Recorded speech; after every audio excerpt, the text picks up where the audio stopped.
Que vous voyez-vous faire dans 10 ans?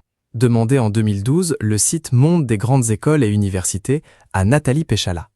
Réponse de l'intéressée: je ne me vois plus faire du patinage du tout, mais travailler dans une entreprise qui fait partie, dans l'idéal mais pas obligatoirement, du monde du sport. Elle avait alors 28 ans et était en train d'achever un cursus à l'EM Lyon, une célèbre école de commerce.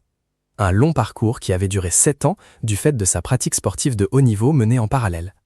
Le problème, c'est que je m'entraîne de 8h le matin jusqu'à 15h30, et en plus de cela, toutes les 3-4 semaines, on a une semaine de compétition ou de gala, expliquait-elle dans ce même entretien.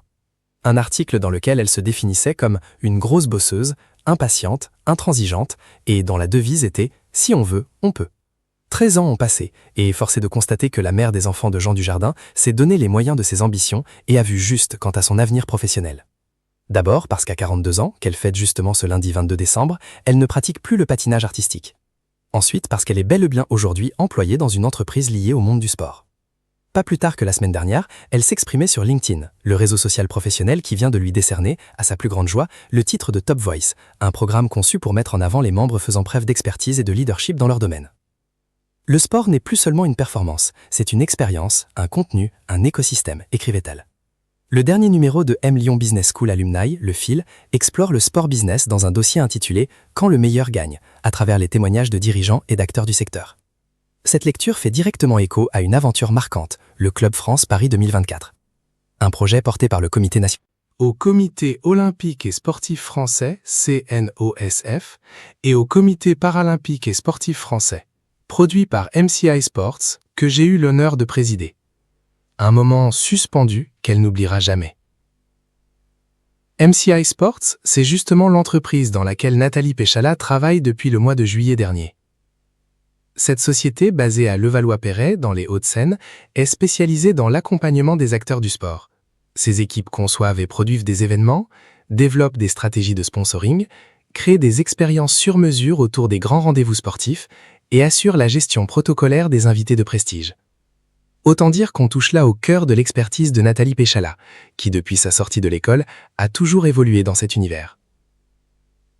Après sa carrière de patineuse, à laquelle elle a mis un terme en 2014 après 19 années passées au plus haut niveau, forte d'un palmarès éblouissant, double championne d'Europe, double médaillée mondiale, quintuple championne de France, Nathalie s'est tournée vers le commentaire sportif et les conférences.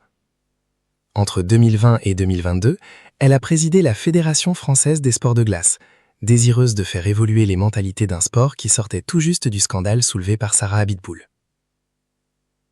Son engagement, qu'elle martèle sur LinkedIn, militait pour un modèle plus éthique, plus durable, plus juste.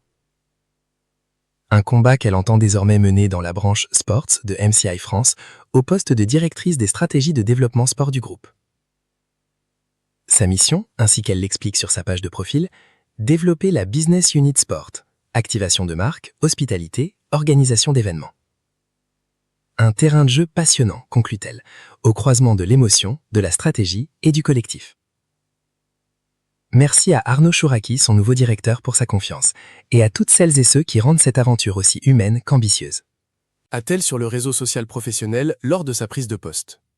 Bien qu'engagée dans ce métier prenant, Nathalie n'en oublie pas pour autant l'autre grand rôle de sa vie, celui de maman de Jeanne, 9 ans, et d'Alice, 4 ans, née de ses amours avec Jean Dujardin. Si un mystère entoure depuis quelques mois l'actualité de leur couple, eux qui semblent désormais s'être éloignés, le credo de la maman, lui, demeure. Et même de ce point de vue, le sport n'est jamais très loin. Je vois mon rôle de maman comme un coach, je suis là pour l'accompagner, affirmait-elle en mai 2024 au Média Loup à propos de son aîné. Ce que je voudrais, c'est arriver à lui transmettre le goût de l'effort, du travail bien fait, une certaine exigence, une certaine rigueur, mais sans oublier toute la dimension plaisir, épanouissement. Dans ce même entretien, la maman d'ordinaire avare de confidences s'était également confiée sur les difficultés d'être parent. Je trouve que le plus grand défi pour une maman, même si on le sait, même si on nous l'a dit, c'est de se rendre compte à quel point nos enfants ne sont pas nous. Donc d'arriver à s'adapter par rapport à ça, de trouver le bon mode de communication, d'essayer de les aider au maximum, mais sans trop les diriger. C'est une question d'équilibre et de souplesse. Ce n'est pas évident tous les jours. Les activités de Nathalie Péchala ne s'arrêtent pas là.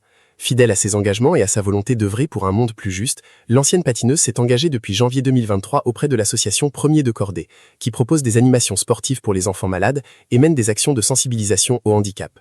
Et l'ancienne championne mouille le maillot, puisqu'elle en est tout simplement la présidente. L'association compte parmi ses parrains et marraines de luxe des personnalités comme Kylian Mbappé, le rugbyman Vincent Clerc ou encore l'ancienne cycliste Marion Rousse. Une casquette de plus pour cette Tant au moral d'acier qui, sans chercher nécessairement la lumière et malgré les difficultés, semble en mesure de relever tous les défis.